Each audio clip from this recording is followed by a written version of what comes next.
open a cold one, kick back, and enjoy a week's worth of conversation from pop culture, sports, breaking news, and everything in between. Welcome to the Pine Room Podcast. At the beginning of the podcast each week, everyone on the show rolls a 20-sided die. The person who rolls the lowest number then becomes the moderator for that week's show, and it's their job to move the conversation along and switch from various topics or questions that can be found on the moderator's cheat sheet, or custom ones they brought in themselves. If you have a question or a topic you'd like us to discuss, send us an email to contact@thepineroompodcast.com. Well, that's enough of that. Let's get into the show. You're listening to the Pine Room Podcast.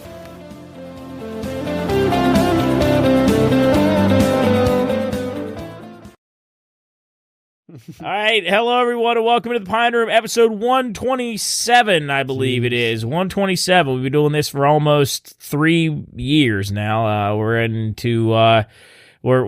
getting into season 2 territory. Soup has been talking about starting season 2 at some point, but I don't know whenever that'll be. But yeah, so we're here in the Pine Room. Myself, Coach, Chris, and Cools, Triple C.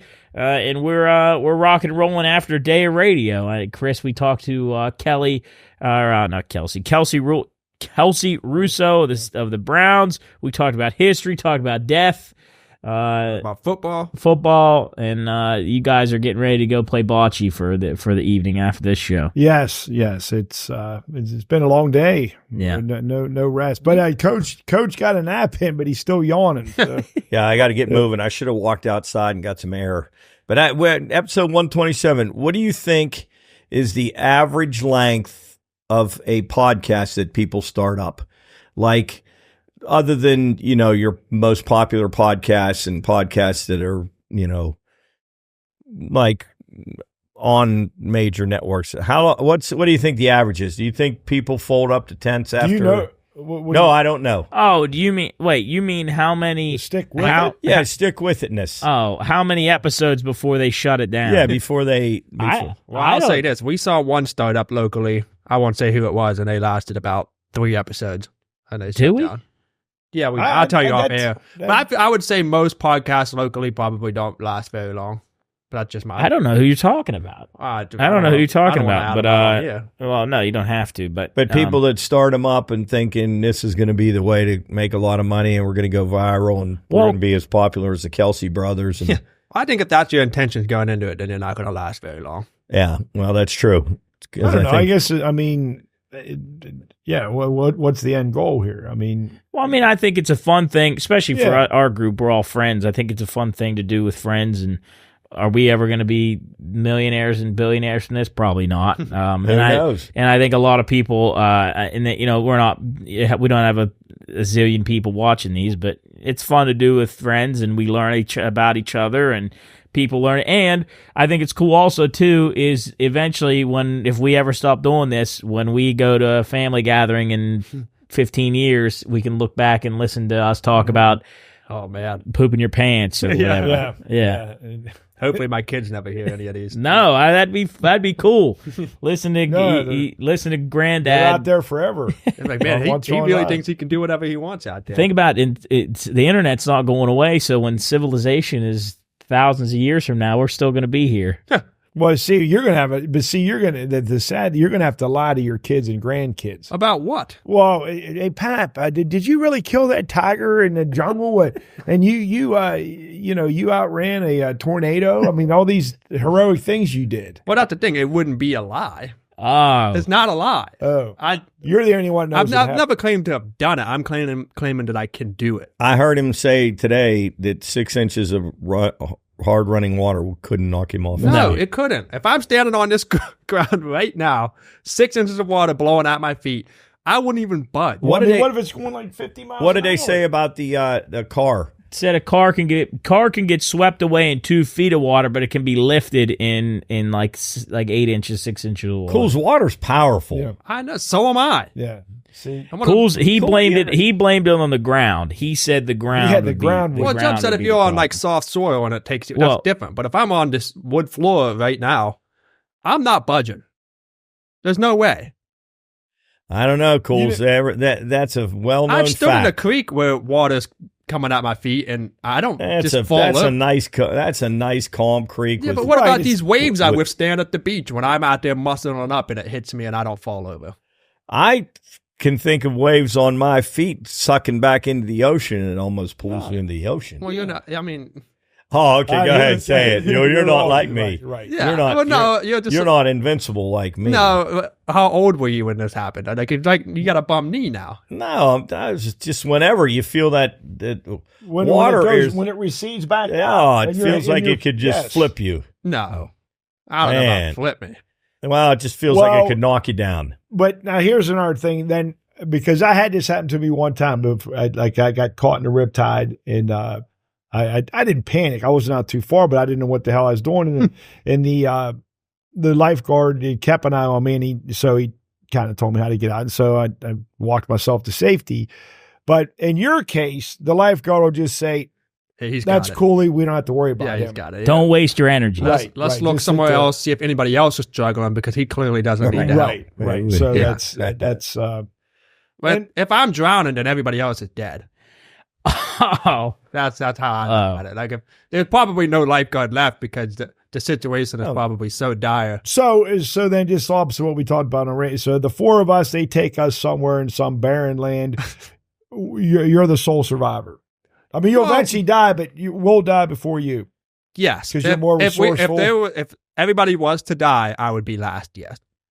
Yeah, the problem was if you didn't eat for like 6 hours. yeah, that'd You be it. would That die is my quickly. weakness. Well, You would die quickly because you'd just be So- you'd be curled up in a ball in a corner. If we were on a like a deserted island, you wouldn't be feared about the animals or the tribes people or the weather or the heat or the sun. It would just be you getting sustenance. What if you had to ration food and like it was like you only got He'd be the first to kill somebody over food. Oh, yes. for Yes. sure, for sure. You'd be the most selfish guy on the okay, hold up. You Like, guys is act any- like I'm some fat pig. No, Like, you're not. But like you it's- get, But I will admit, I do get hangry. and you would get violent. I know you I would get would, violent. yeah. I like if you tried to like steal one of my chips, I'd probably eat you. like if all we could eat was one pea. Like all day, you'd ask the guy, "You want your pea? yeah. Split that with Do me. you want your pea? Because that really looks or good." if there's four of us and there's 5 P's, you're always taking the fifth one. Oh, he's getting 2. No, Yeah, because he'll say, guys. I'm not He selfish. says, guys, if you want safety and you want me to perform at my best, I need that other pig. Yeah. I could see myself doing that. And I promise, when we get back home, I'll make it up to you guys. And I would. I'll give you a whole can of peas. No, we're not going to survive. It's all No. lip service. Do you guys really think that badly of me? Like, No, it's it's I just know- your only thing. It's your only thing that Right. I know. It's his. What is that called? His kryptonite. His kryptonite. Kryptonite is if he doesn't eat. Like yeah, Well, you're so. Why haven't you? like been would they on- would if he was like captured and the enemy had him, would he be more willing to give up valuable information if they like beat him and tortured him or just didn't feed him? Like Yeah, like they'd stab him, Or like- electrocute him, I won't give it pepper up. spray, Hit me like Rambo. Yeah. tasers. But like 4 hours and he's sitting in his cell and there's a smell of burgers going in. I'll give any information, please. He lives Please, here. just give me the burger. They'd come in and eat in front of you. They'd have like a 5-course meal and they'd eat in front of you. Stop! I'll tell you anything. just one bite, please. Electrocute me, shock me, beat me. Stab me, I don't care. I tell you what, if you rip my fingernail off, I'll give you whatever you want. Ooh, I could not handle that. See, and I Oh. thought like because First Blood was based off of your life and how you could actually be, 'cause you Right. said, like you would obviously Right. beat up. Well, that's all Rambo wanted was a meal. All he Yeah. wanted was a burger. right. took and- him 30 miles and- to Portland. And they wouldn't give him a burger, and that's what happened. That was based on a true story. Yeah, Yeah. based on Cooley. It Nobody would knew have that. Teasel and the guys would all been fine. Their life would have went on. Mm-hmm. The only thing is, he's so tough that when Rambo threw the rock at the copter, Yeah. his rock would have went through the window and killed the. Yeah. It would have blew the helicopter It would've up. blown up. Yeah, Yeah, exploded. 100%, yeah. Explosion. Well, Chris, I appreciate that you fully understand it. Oh, I do. It's taken a while, but there's some way, and I admire your confidence. I appreciate Would that. Cooley be able to jump out of that tree and kill that boar, and then like 10 minutes later he had a leg on the fire? Oh yeah, he killed. Well, why would he need the spear though? No, he wouldn't even. He wouldn't need Rambo's knife. He'd just give it a. I wouldn't even jump out of the tree. I'd just walk up to it. Why'd you jump out of the tree? He'd chase it down. You'd box him. Yeah. Come over here. I'd be like, excuse me, Come buddy. over here. Yeah. Get over here, boar. Get in this fire. Get over here. Yeah, right. He'd just kill himself because the boar just. He'd rather do that than actually fight me. All right. He'd just walk onto the fire. Here's my first question for because this is the first time I've been the guy in a while. Speaking of you dealing pain to a boar and you being impervious to pain, what is the greatest physical pain you've ever felt? Oh man, that's a tough question. Physically? Physical pain you've ever felt? I mean, this probably isn't the answer you're looking for, but I got a plasma injection shot in my shoulder and my elbow, which is like a super long needle where they draw the blood out and they spin it and put it back in. That was by far the worst pain I've ever had. Why'd you do that? Well, I was trying to play baseball, yeah. Oh, okay. I have a torn labrum. What about when you got stepped on?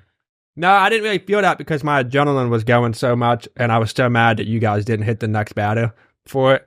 So yeah, I didn't feel. I wasn't throwing. Where did he get stepped on? What was that? We were playing Steubenville. Steubenville. Jared threw a ball to home plate for a bang bang play. I picked it and I dived for home plate to tag the guy out. And instead of sliding, he steps on my hand.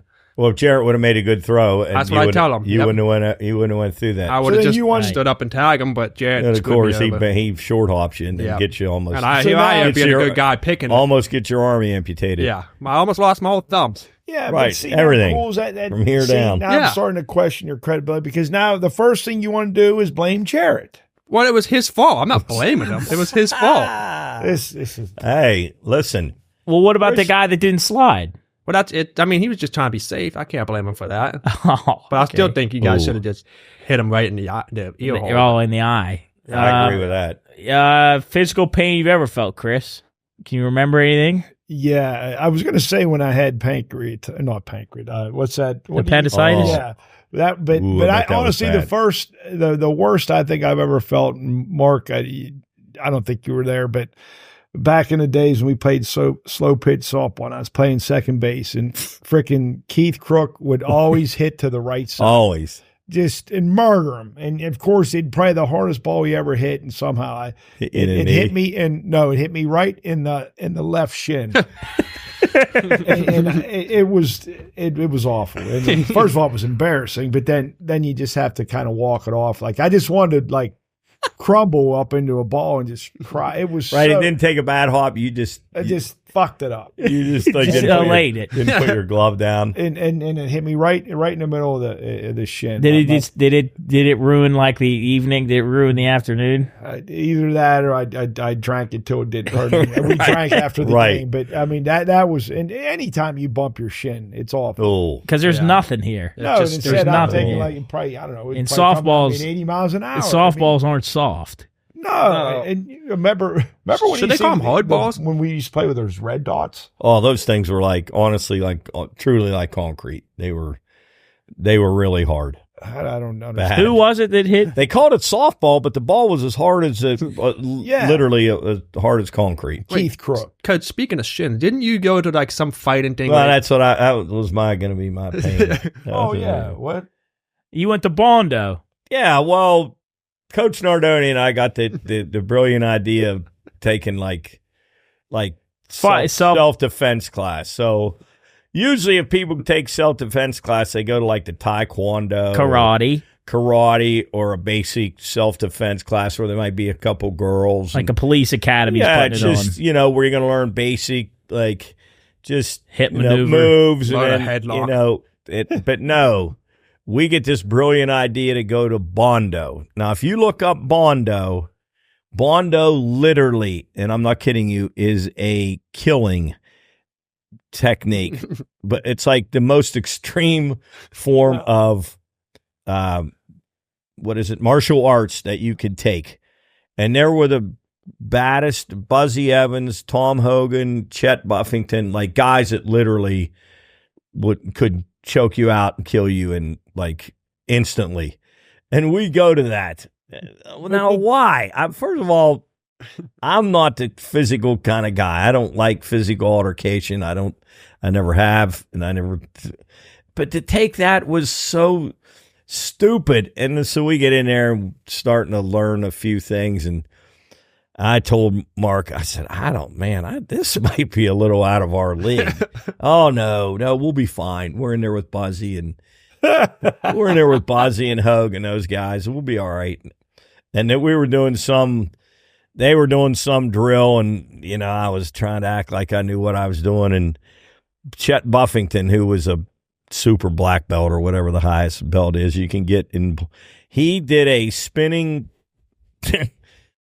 kick, and he hit his shin on my shin, and they may as well taken a steel pole and swung it as hard as they could in my shin. And I'm telling you, I didn't want to cry. Yeah. I would have been a tough guy. I'm taking Bond, and I think they do that because they're going to eliminate all the pussies like early. and literally I was like, oh Jesus God, I was so awful.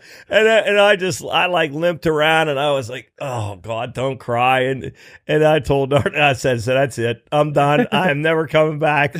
And never ever went back again. I was like, that was horrid. That was absolutely horrible how bad that hurt. I mean, I thought he literally broke my leg. I thought he broke my leg. Well, did somebody suggest to you guys to take that? Or No, because, Buzzy was in there and Tommy Hogan, and we taught. So you knew those guys? Yeah, we taught with them, and they were like badasses. They could all do all this kind of stuff. I said, we were really going to be Bando, like black belt guys. Well, so when this incident happened, what was what were you just trying to combat his move? Yeah, I think we had on the defensive or something. This is what can happen in a certain situation with a guy if he does this, and I'm like going like this, and all, he goes whoop whoop, then bam, shit. Well, maybe Coach gave up to her. Maybe that guy just got lucky. Yeah. That was a lucky shot. He meant to hit him in the chest. He hit him in the I want to go like, Mommy. Oh. Did they kick Coach Nadoni in the shins too, or just you? No, they didn't kick him. They did something else to him. I can see him standing there just smiling. Whacked him in the head or something. I don't know. Hold. Did he agree with you when you said this is probably? Yeah, he never went back either. He was done too. I think he went like 3 times. Every time I went, I was scared to death. I said, what am I doing here?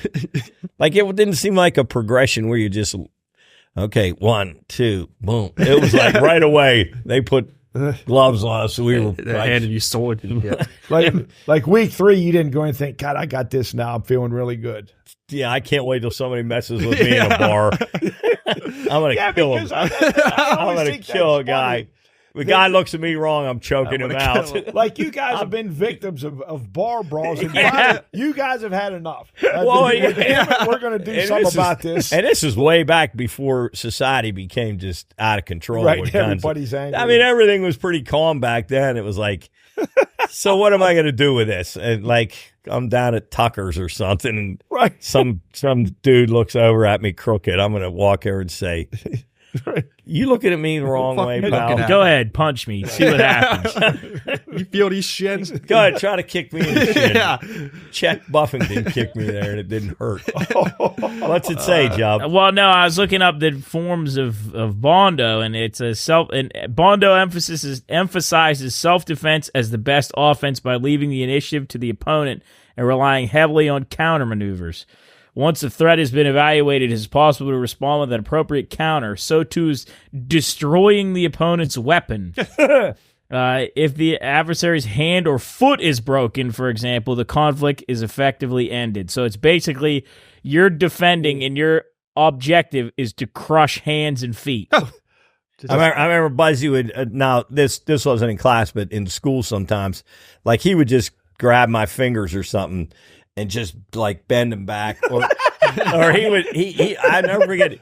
He would grab this muscle coming like your lat right here, and he would just with 2 fingers just squeeze it like this, and like put you on your. That's a buzzy. Damn, that hurts. And he'd just smile, laugh, and he would just grab like up under here. But the power he had in his hands was just incredible. It says the head, shoulder, elbow, knee, and foot are all used for offensive purposes. Close quarter combat is favored. Offensive forms in Bando are based on the movements of animals, probably through the influence of animal styles from India and China. And Cools, I'm going to read a list of animals nice to you. Be able to do that. What? Just break a guy's arm? But That would be before fun. you would say this, so Coach, I just wonder what your counter move was going to be if he missed your shin. Oh, I was going to go at him hard. Yeah. I would have hurt him, but I didn't want to ruin his career. And that guy probably knew that Stop it. if he didn't hit you, he was in trouble. Stop that, You Chet. grab his fingers. You ever do that again? You wag your finger at him. That's a not. Oh yeah, that. You ever, Boy, I oughta. all right, Chet, it's on. Yeah. It's Like Popeye. right. You want to eat some spinach. I ripped my God. shirt off and my hernia sticks out. Scares them All all. right, Chet. That's it. Cool. So I'm going to read a list of animals to you. This is going to be your fighting form, all right? Boar, bull, cobra, deer, eagle, monkey, heron, leopard, python, scorpion, tiger, viper, or black panther. Wait, am I picking one for Pick one. Let's go with the viper. Viper attacks to the lower vital points. That's your Ooh, so I'm a attack killer. fighting. Eagle. Eagle. You are striking and blocking with both hands. Chris. Don't repeat them all. Just give a couple that they didn't say. Boar, bull, cobra, deer, monkey. Deer. I hate deer. Short leaps used to jump away from the attacker. Oh my God, we should go take a class. That's great. It says Wait a minute. What are you describing here? this is Bando. This is offensive Bando. So like this is how I. it'd be if you chose to fight in the form of a deer, you'd specialize in short leaps that are used to jump away from the attacker. Oh, just backpedal. Jump. Yeah. Okay. So this is, I guess, the International Bando Association was used during World War II. Ba Gi, then director of physical education and athletics for the unit of Burma, tried to unite the techniques from different Bando styles and modernize them by founding the new Honthawadi Bando system in World War II. So it's not like it's simple self-defense. Do you think you could fake someone out, act like you knew what you were doing? Like if you, like I think Jim Carrey did it in a movie. It was in, wasn't it in Ace Ventura when he came out? He was going to fight Tommy Davidson, the little black guy that was in the backpack. You remember when he had when he had the paint on him. Yeah, and they messed with his due. He said, don't anybody. But I'm saying, could you jump and act like, I would just scream like kung fu? Would you? With all the sound effects. Right. And you think the guy might get scared? No, I could never. I think as soon as you see me try to throw a punch, you're like, okay, Start laughing. he's not a fighter. I think that my thing would just be to go nuts, go crazy. We should. That's scream. what we should do next. We should, as Cool said, we should all of us take a karate class. At least one kick to the shin for everybody. Now we really practice and see if we can. You think learn. they could get us to the point where we could just karate chop through the single blocks like they do? Oh no, because Or a I got piece of wood. arthritis real bad in my hand right now. Just like My break thumb. everything. Yeah. I never understood how that worked. I don't understand. Well, why would you ever need to use that? Though? Or like if you're like fighting me and I can break your bones but, with one chop. I mean, Yeah, but that's the what 1-inch punch. Uma Thurman and Yeah, 1-inch punch. She punched through the coffin that can't be vague. and Kill Bill. Kill Bill. Oh yeah, She punched through the coffin, 1-inch punch. and then then she she punched Bill, didn't she? Yeah, she hit all the pressure points and his heart exploded. Yeah, And then that was sad. I liked Bill. She ripped that girl's eyes out Yeah. with the claw. That was a good move. Oh, was that the girl? Oh, that was the other girl that was real. Yeah. They were fighting in a trailer. Or If something. you That was the blonde, the actress's name. Who? Daryl Hannah. Wasn't she? Oh the one? yeah, it was Daryl Hannah. Yes, it was. Michael Madsen was in that. She gave him that somebody gave him some kind of snake venom or something. Yes. Killed her slowly. Yeah, Yes. she was all messed up. Yeah. This it says you can use the technique in Kill Bill was called the 5-point palm exploding heart technique. Ooh. That's when she hit him and then his heart exploded. Because she was training with Pi May. Remember the guy long, Yeah, and he would always do that. do Derek that. loved that guy, Pi May, and just go like that. Yeah. Yeah. Didn't he beat her up like a lot at the beginning? Yeah, she got rolled. That's why she was. No, didn't he shoot up the wedding? Yeah, well, Oh no, that was Oh, what's his name? That was that wasn't Pi May that shot up the wedding. That was Carradine. Pi Yeah. May was like running around. He was rolled. Oh wait, what are you talking about? no, didn't Pi May? Oh yeah, when he was training her. Yeah, Oh when he no, trained he kicked the shit out. You're right.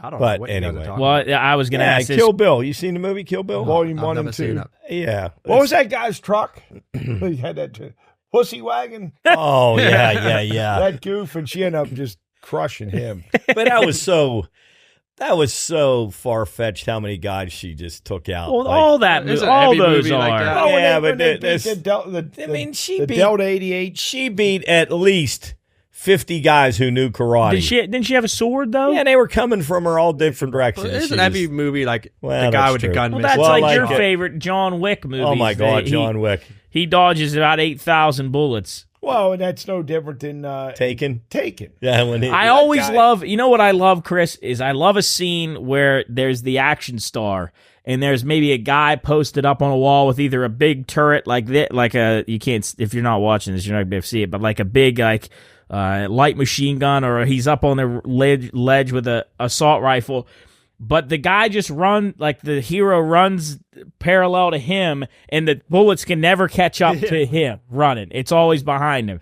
I always think that's the most ridiculous scene ever. And then I think the other one that I hate is when the hero gets caught out in the open, and they always shoot around him, but they never hit him, and then he runs away, and then the same thing happens. Yeah. Well, and like with Liam Neeson, like the guy could be running 100 miles an hour, do a front flip, and turn around and shoot a guy right between the eyes. Yeah. Now this guy's got a clear shot of him, and when the good guy, the hero, He's got 100 bullets. but the good guy might get clipped in the shoulder. Right. Wouldn't it be awesome if they just riddled the good guy with bullets one time? Yeah, have him get Yeah. shot. Yeah, Then the movie ends. Yeah, I guess Well, so. what, in Taken, he gets put up on that pipe, and he's got the Yeah. pipe up on his arm, and he pulls the pipe down and hits the guy right on top of the head. And then he happens to go down it and turn the gas on, or the steam on, so it hits you. Oh, yeah. But the valve's right there where he just takes it down, and the steam hits him right in the. My favorite is when they do the backwards punch and knock the guy out. Oh, yeah. He runs up behind him real And fast. it's amazing. Just like with, and I like this movie, but like The Equalizer. He Oh, goes into geez. that one room, and kills like 9 guys. I watch that a lot. And those guys are badasses. They're not like I just. watch that a lot. Yeah, I watch that clip. And he kills them all. Just Oh, is that the one where he goes in the Russians and he turns all the yeah, skulls? but I always towards- like when a guy would like that elbow boom and just out cold. Yeah, he's down immediately. He's down until the very end, and then maybe the guy goes and finishes him off, and the guy has no. He got hit with the back of a guy's hand, and he's dead on the floor. Yes, just like that. Dead. Yeah. And it's always a perfect shot. Stupid. You have to, I guess. take I guess those that's where they what keeps train you watching the movie. Well, that's what Tim loved, those Well, you don't have revenge to flicks. think at those. Yeah, it is movies, true. so they're easy to understand. Just shoot, run, kill. we need That's a it. RoboCop. No, but Yeah. we like Yeah. 2. I like it. What- RoboCop 2 What's was RoboCop one? Was it RoboCop 1 or 2 when the guy gets that acid poured on him and he's all Oh, that's one. Yeah. because he drives into the That's one. acid. Yeah, it's fantastic. movie. Yeah. Trying to think of any other far fetched. Oh my God. Fast and the Furious. You ever Oh. watch those? No, but Those fucking movies. I mean, are ridiculous. we always laugh about like those Final Destination movies. Oh Jesus! David Koechner, who we interviewed, he's in a Final Destination movie. Is he? He gets hot oil from an oil tanker poured on him, and then he's in like a Lowe's or a manufacturing plant, and a wrench falls from a shelf, and it hits a belt, like a belt on a machine, and it kicks, and it hits him right between the eyes and kills him. Oh my god. That would be an awesome way to go out in a movie. Yeah, because I was watching the scenes because I remember seeing him in those movies because I wanted to ask him about it, and I wanted to say the only time I kind of am uncomfortable seeing you because the times I see you died in Final Destination. Oh my God. But You would yeah, love that. those movies are fantastic. Well, and I haven't seen. I think you told me to watch it. I heard you talking about him and it was on. And I think I watched the first one, and then I don't. Which one was it? When the gymnast? That to me, the is nail still falls from. Yeah, and that fan was. I mean, that is just one of the funniest things I've ever seen. Yeah, then because you can avoid death, but it always finds you. So if you avoid it the first time, it comes back. Like they avoided one death out in the public, like a piece of scaffolding fell. Mm-hmm. Yeah, but because the scaffolding fell and they didn't get hit by the scaffolding, then a semi truck swerved around the scaffolding and plowed through the coffee shop that they're sitting in. Yeah. But the 10 most ridiculous deaths in the Final Destination franchise, there was one, let's see if you can remember some of these, Chris. This was the escalator mechanism. Do you remember that? Yes. They fell into the escalator, got churned up underneath of that one. The tanning beds. Remember that one? Oh, that lady couldn't get out of the See, tanning that always scarred me. I will never ever lay in a tanning bed. And then that doesn't seem too unrealistic. That is about as real as it. But the bottle of water fell perfectly so that it would pour onto the dial and short out the temperature so that it would crank through the roof. And then the broom fell into the latch so that she couldn't get into let's see. The engine block, I don't remember that one. Ladder through the eye, do you remember that one? He falls from an escape ladder off the side of a building, a fire escape, and he falls down to the ground, and you think he died because he fell off, but he's alive at the end, and he looks up and he goes, whew, and the ladder that slides down from the escape just goes right through his head. Oh my God. I've never seen writers. Let's see. How about the kid on the soap? Gymnast practice was number 2 on this list. The most ridiculous ones. That nail fell from the ceiling. Then what did she do?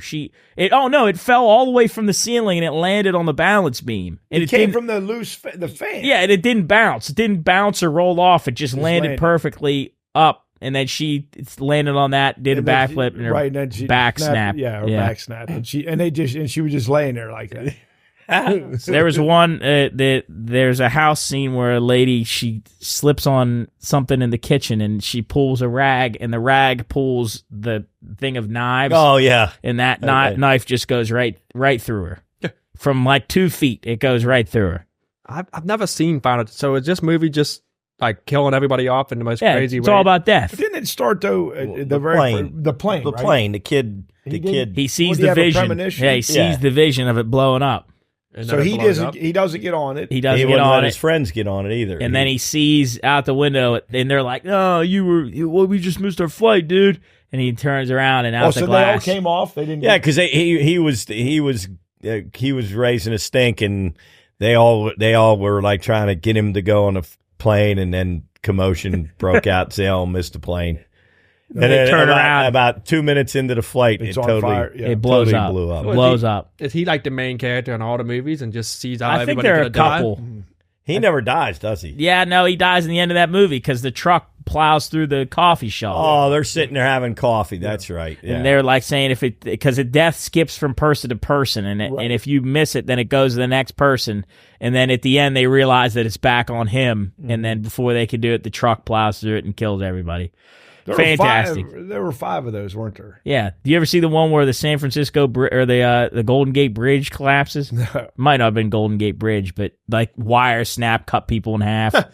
Bridge collapses. Movie sounds ridiculous. David Koechner was hanging on the side of the bridge.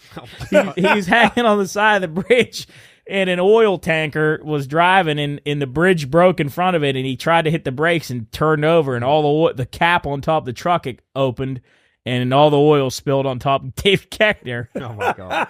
That's incredible. Wow. Well, Cooley couldn't kill you. No, I just wouldn't be in the movie. Yeah, you can't. The one in the shower where he slips and he keeps slipping. He can't get up. He hangs himself on the wire. Yes. And then wasn't the first one? Wasn't there a teacher that was just pouring herself a glass of wine, had the record? Oh on, yeah, and just kind of relaxing one night, and then something spilled and on the floor, and then. You ever see caught fire, and then I think she burned up, didn't she? Do you ever see the one where I think it's a teacher, she's teaching a class, and she's just in the middle of a lecture, and a lawnmower hits a rock, and it flies through the window and hits her in the head. It just sounds like 1,000 Ways to Die. It's basically what it is. Yeah. Hit her right in the forehead. Maintenance was out cutting the grass. Yeah, it hit a rock and came through the window, hit her in the forehead. Is there any, plot to this movie? Or No. It's just all the... There's the one where they're behind a truck that's carrying logs on the freeway, and they think they get past it, and then they're driving behind it or something happens, and all the logs come off of the truck and crush them. There's one where they get in there's a similar truck carrying metal pipes, and the truck driver hits the gas or does something or gets rear-ended or whatever, and the pipes rocket off the back of the truck and just go right through the driver's head. Yeah. So if you want to listen, you want to watch a movie about death, Final Destination is very creative place to go. I don't know how they made 5. Yeah. A lot of ways to die. All right, well, we asked that question, and we'll maybe do one more as we roll on through here on the show. If you want to listen to more of the stuff we do, go to pineroomstudios.com. We just posted some blogs up. Dessert is an essential part to a quality life, and quality desserts make life all the more better. Had a long day at work and you need something sweet? Maybe you're out late and you need the perfect snack to cap off your evening. Or you're just a dessert lover with a knack for the finest of sweet treats. Well, say hello to the Brownie House, home of the best brownies ever. A family bakery dedicated to baking the world's best gourmet brownies, baked with premium imported chocolate, high-quality ingredients, and no preservatives. No prepackaged, pre-made, fake-tasting chocolate, no. These brownies are made from scratch, shipped nationwide, and delivered right to your door. And starting right now, you can head to yesbrownies.com and use the code PINEROOM, all caps, during checkout to receive 20% off your order. For the best brownies and more, take a trip to the Brownie House. Number one is... which cliche do you think is bullshit? What cliche do you think holds truth? And I know that you had a list of those, and I'll bring it up. I think the biggest cliche that's bullshit, and I don't know the exact cliche is this is sports, when a team, a really good team is going to play a really shitty team, and they know that and they're going to win by 100 at least. And they say, they're well coached. They've got some athletes. They've lost some tough games. We're going to have to really be ready. And they really could honestly say that team is the worst team we've ever seen. If we don't beat them by 100. And what is wrong if they said that? If they said, this team is no good. They just don't have enough. They don't have any players. We'll name the score. We could literally name the score. We'll probably have our subs in by the second quarter.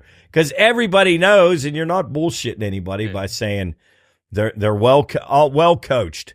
They're 0-30. And if you say that about the other team knows that they suck and have no chance. And so what? So why do they say, well, they're well coached, and and the players are our coach fucking sucks, and we're not that good, so they're going to kill us. And what's the other team going to do? Use that as bulletin board material, put it in the locker room when they have no chance. If you want to read, we won't do all these, but if you want to read this, go to Pioneer Studios. This is written in July by Chris, and the first cliche was. Coach, what do you have to do to play better in the second half? And the coach says, we have to execute better and maintain our focus. I mean, it was basically, that one particular one was just about the stupidity of the halftime interview. Right. But, what I don't know. So what should the answer be? Yeah, what's the real? Yeah. Here, Cools, I'll let you read the truth. All right, we got the truth. Reporter. Coach, your opponent has the best run defense in the nation, but you keep running the fucking ball without any success. What are your thoughts? Coach, I have no clue except my offensive coordinator is a fucking idiot. See, and then that is what. Could you imagine sports if that's how it was? Oh man, Coach, your point guard Bobby has struggled in the first half. What do you have to do to get him going? Coach says Bobby is our guy. We will calm him down and tell him to play his game. Yeah. And the truth is, Coach. Well, reporter, Coach, Bobby's first half performance has been the most dreadful I've ever seen. He was dog shit. Thoughts? Coach, yes, he was trash, and I really regret bringing him into my program. Maybe he would get hurt, and my problem would be solved. See, like, if the Browns did that, they were just like, yeah, our quarterback's a fucking freak. Right, and right. we don't know what he's doing. Right, exactly. That would be great. Right. Well, another thing that I never, and you hear everybody say it, especially like if maybe there's a team that's making a rally, like they won 3 or 4 in a row or whatever, but game at a time. Right. Like one game at a time. So like just say the Pirates tonight, well, we're playing tonight, but remember that we're going to look ahead to the Wednesday's Yankees game or with the Yankees. To the Yankees. Like, it's just what is it? oh, these are golden. This one's truth. Reporter, Coach, those 2 calls suck. Do you think the refs are out to get you? Last month they threw you out of the game. Coach says, well, no, sorry. We got to go back. The cliche was, Coach, your team has been on the wrong side of 2 questionable calls. How would you overcome it? How do you overcome it? Coach says, we had to put it all out of our minds. We need to play our game, put ourselves in a position to win, and not let the refs decide our game. right. So the reporter's real question should be, Coach, those 2 calls sucked. Do you think the refs are out to get you? Last month they threw you out of the game. And the coach says, the moment I knew they were assigned to officiate this game, we were fucked. They are the worst. And then this one is my favorite. These. This one's my favorite. We're cliche, as the reporter says. Coach, how do you replace your All-American QB Billy, who entered the transfer portal? It is now the starting QB at your most bitter rival. Coach says, we truly appreciate that Billy did what Billy did for our program while he was there. However, we hated to lose him, but we wish him well. The truth is, Coach, how disappointed and betrayed did you feel when you learned that Billy was transferring after a record-setting season last year? And Coach says, we catered and coddled that prick. We gave him everything he wanted and met all of his demands. He's an unappreciative bastard, and quite frankly, he can rot in hell. That is great. And I bet there's coaches that think that. Absolutely. Oh, yeah. But all right. So back to what cliches are stupid. If you had, because it's a tough position. Okay, so you go down. And you have to do a halftime interview with someone. What do you think would be? I mean, you got to do it. What do you think would be a legitimate question? What do you think you could ask without sounding cliches, without like asking like Captain Obvious questions? What could you really ask? Okay, you go to a coach. He's losing 24-0 at half. They're in big trouble. What could you possibly ask him? Instead of just saying, "Well, what do you got to do to turn things around? What are you going to say to the guys in the locker room? Yeah. What could you? That's all you can ask. What could you say? You mean without something besides the right. Like a cliche one or No. a true? No, yeah. What would you ask as a genuine question? If I could really ask, Coach, how much longer till you bench that fucking idiot? Right. Yeah. Or that guy took a costly 15-yard penalty. That really pissed you off. I mean, I think you should be able to ask that. I think Are you? You're getting your ass peeled. You have no chance of winning a game. You usually feed the team on the way home. Are you definitely not going to feed them on the way home just to show them that they suck and they don't deserve food? That would be great. You guys are. We know everybody here knows you guys are going to lose this game. After the game, because then that's even a cliche. If you say what's your plan for the next one, I mean, or if they're down 30-0 half and say, Coach, big deficit, you're probably going over. How much is this? How much is this on the players or on you? Yeah, that would be great. I would love that. Just see what he would say. All right, you're down 30-0. There is no rule for the clock continuing to run, would you consider going over to the other coach and saying, either we could quit now or let's just keep the clock run 2-minute halves, 2-minute quarters. Right. And the reporter says, remember, Coach, 4 of your guys left in an ambulance. All right. On the flip side of that, though, if you're a coach and a reporter comes up to you and asks you a cliche question like, you guys struggle, like these, like you struggled in the first half, what's your plan? Chris and I always say, like, when those stupid NFL women ask a dumb question half, they should be able to say, are you seriously? That's a question you're asking right now. That is the dumbest question I've ever heard in my life. Did you watch the first half? Right. Yeah. Do I really have to answer that? You should be able to answer that, and I'm sure you've already answered it by talking to your friends on the sidelines about how bad we suck. And I know a couple times, I think Nick Saban, there's probably a handful of others that got kind of snippy at him, like really, but they were respectful enough not to totally embarrass the person that they knew the that question. All right, I got a quiz for you. So here, these are all some of the best cliches. You guys got to finish the cliche. So this is the scenario. Let's say a reporter asks the coach what his game plan is for a basketball game, and the coach begins to saying, "We are going to get get to our game." Now I'll say we are going to get the ball. Wait. And what was the question? She said, what's your game plan? What's your game plan for today? What sport are we talking? Basketball. Oh. We're going to get the ball. We're going to get the ball to our best scorer. To our best playmaker. Yeah. All right. The reporter asked you, said, Coach, defense struggled a bit in the last game. What's your plan today?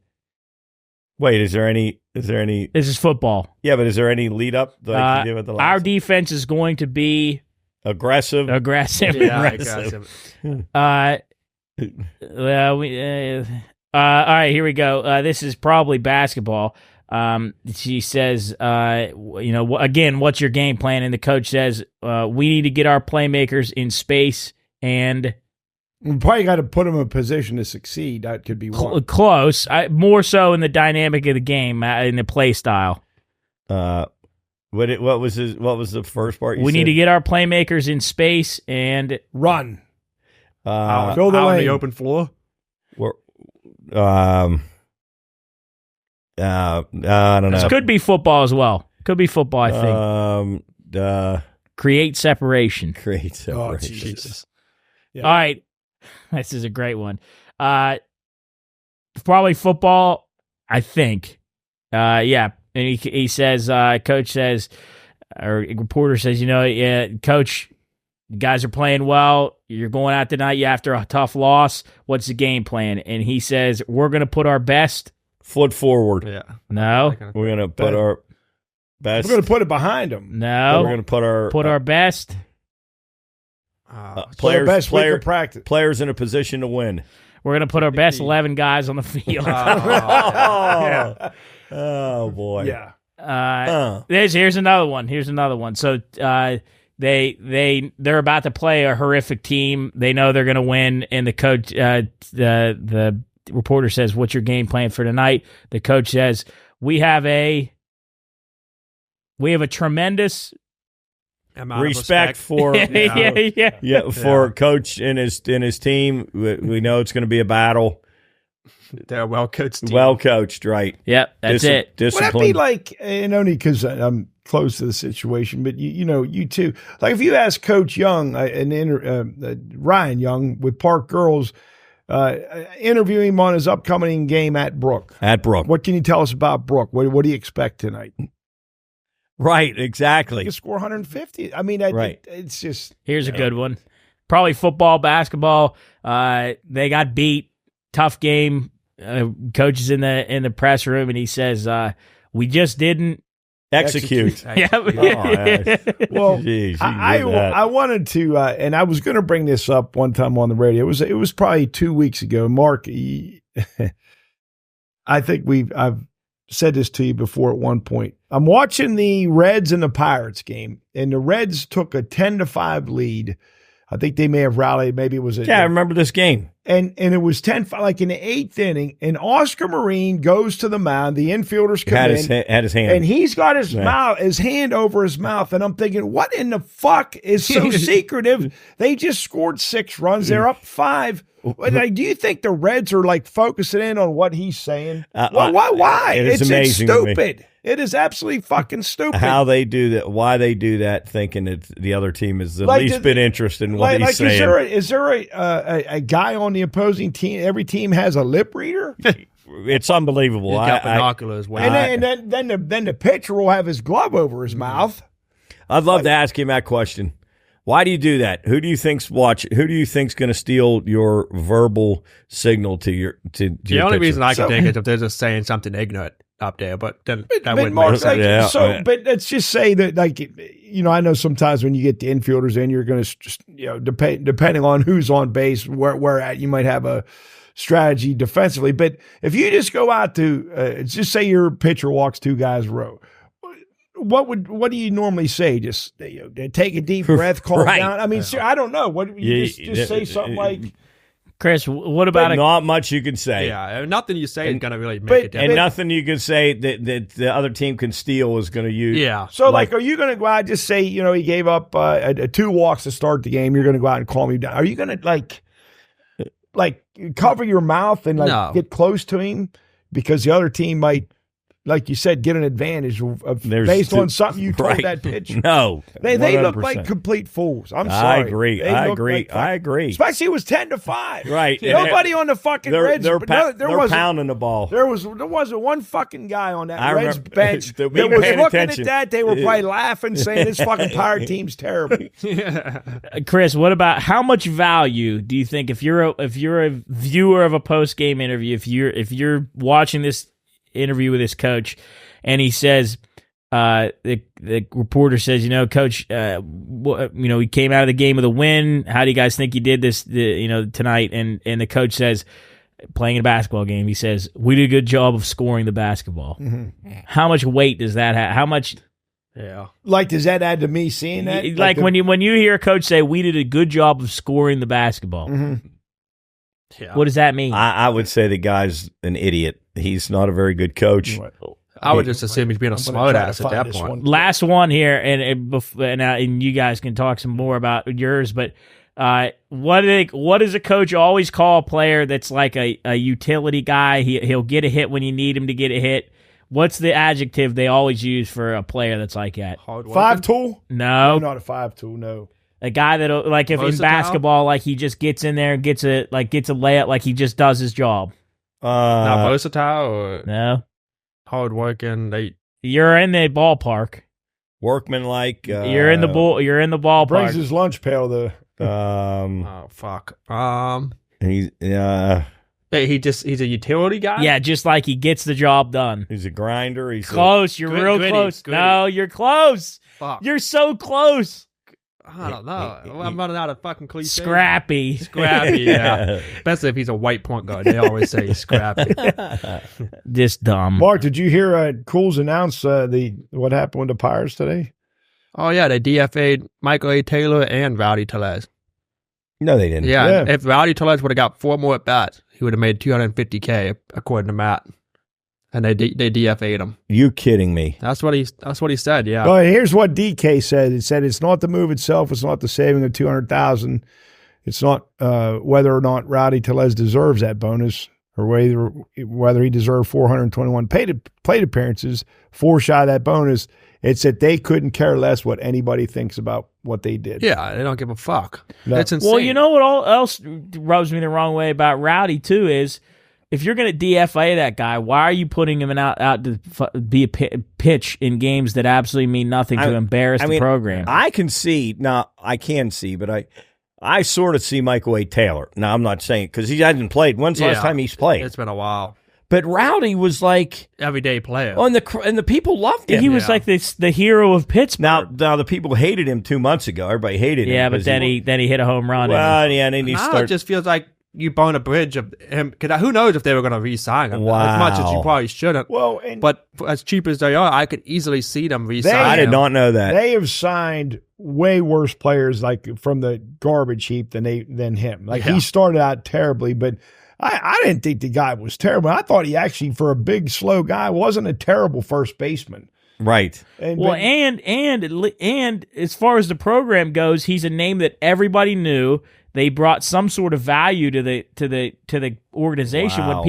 When we were there for that game, they said Rowdy, and you would have thought they said Alex Rodriguez is into play. You imagine though, just I don't know how that dickhead owner is probably a billionaire, and him and Charrington just sitting down and having a meeting and say, well, we'll save $200,000 if we don't let him bat 4 more times. Wow. I mean, that's just what's $200,000? That's bad. $200,000. And now, what is every other free agent thinking about the Pirates that would potentially sign it? I'm not going to go there if I'm going to have some kind of contract where if I get X number of bats or RBIs fuck no. and I get close to it, they're going to just get rid of me. Just cut me. Wow. 4 at bats. They could have let him play 1 more game and then just cut him. Mm-hmm. Unbelievable. Wow, I didn't hear that today. I bet insane. Pittsburgh. I can't wait to talk to Jarrett. I was hoping that maybe like a team. I don't know if they can or not, but hopefully somebody can pick him up for the playoff. Yeah, somebody might pick Rowdy up. But is it left-handed hitter off the bench? And I don't know if today was the deadline or I don't know. But no, I don't think. It is. I'd love to hear the Pittsburgh media now on how bad. It's a horrific move. Oh my God, that's awful! I can't believe Rowdy. Yeah, I mean, Rowdy went through all that at the beginning of the year. They stuck with him, and they fucked him over big time. Just keeps going on and on with the Pirates. There was, and now they said the Pirates have done this for years. That they have that Joe L. Brown years ago did they'd have like I think a Sunday morning interview like with the GM, and then they've done that for years. And Ben Charrington does it, but he blew his own show off on Friday, and they had, or on Sunday, I think, and then they had his assistant on. They said he's basically just like a lawyer; he doesn't know much about it. But I'm looking for this quote that this guy said talking about Paul Skeens, and I can't find it, but it was just like it's one of the things when Matt said it before. You guys have said it, I think, too, where especially the Pirates and a lot of other executives think that the fans are fucking dumbasses. And they talk down to you like you don't know what you're doing, and they're the smartest guy in the room. And I can't find this quote, but it's just like these guys. Well, they think that we believe that the garbage that they tell you. They said we'll fool the fans. We'll tell them this to make it sound like we're really trying to make the team better. And we all know we've been around this team long enough to know that it's just it's a sinking ship. It's hard to root for them. I don't root for them. I don't even root for them anymore. I found it. So this Kevin Graves, it must be the guy, and they were having a discussion about Paul Skeens, and because I guess he was scheduled to pitch 5 innings, which what he did the other night, and he won the game. And so he was just talking about the upcoming or next year, and he says, we're excited to see how he's finishing the year and only think it's going to help platform him going into 2025. And one of the commenters said, in what world is platform a verb? Like, what does that fucking mean? Platform, it just...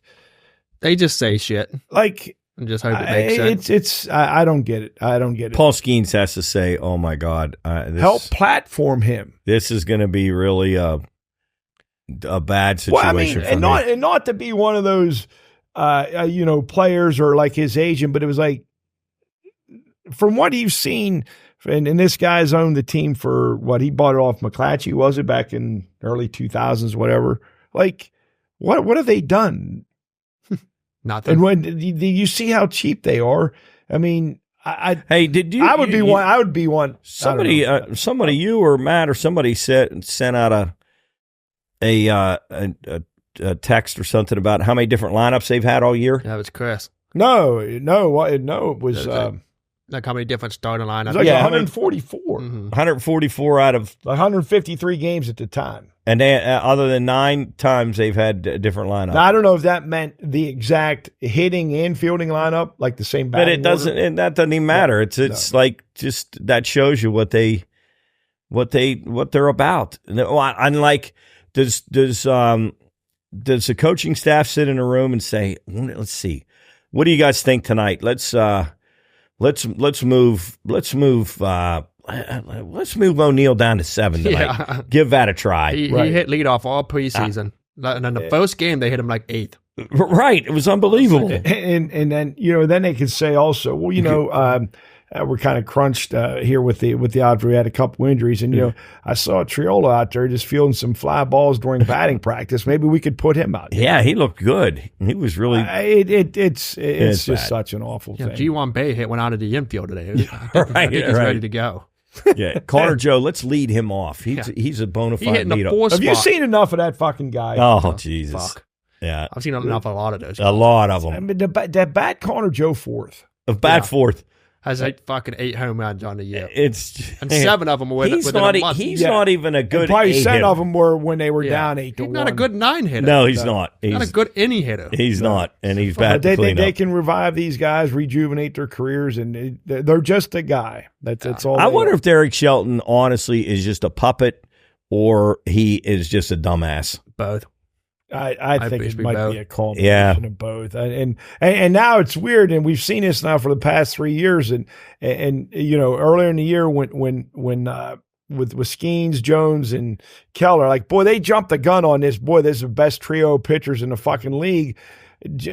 Keller can't get anybody. Keller turned into Jones a bum. is struggling because Jones is hurt. They said he's not hurt. He said, and because his velocity was down a little bit the other day, I guess he got hit around. I mean, the only constant right now is Skeens. Those other 2 guys, they may or may not, but every year Keller has gotten through the first half pretty good, and then he falls off, and they hit him hard. He gets back. When he goes, he's really so you bad. can't really rely on these guys. I don't know what they got in the minors. They talked about some arms that they got down there, but it's so disheartening to watch. Oh. And a lot of times, like we said before, Mark, you just watch it and you're going to at least laugh once. It's something they do. Oh, Joe, do you have anything else for us on that? That's it. We went. I think we went long enough there. And if you want to hear any more questions that we talk about, listen to the other 125 episodes of the Pine Room Podcast. We just interviewed David Keckner. Obviously, this is going to come out after his special, not his special, but his show here in Wheeling. Go listen to that interview. It was really cool. Todd Packer, Champ from Anchorman. He played in Final Destination, like we just said, so that was cool, and he was very nice, and hopefully we get to meet him tomorrow. But thank you for joining us, episode 126 of the Pine Room Podcast. Myself, Cooley, Chris, and Coach. We'll see you here next time in the Pine Room.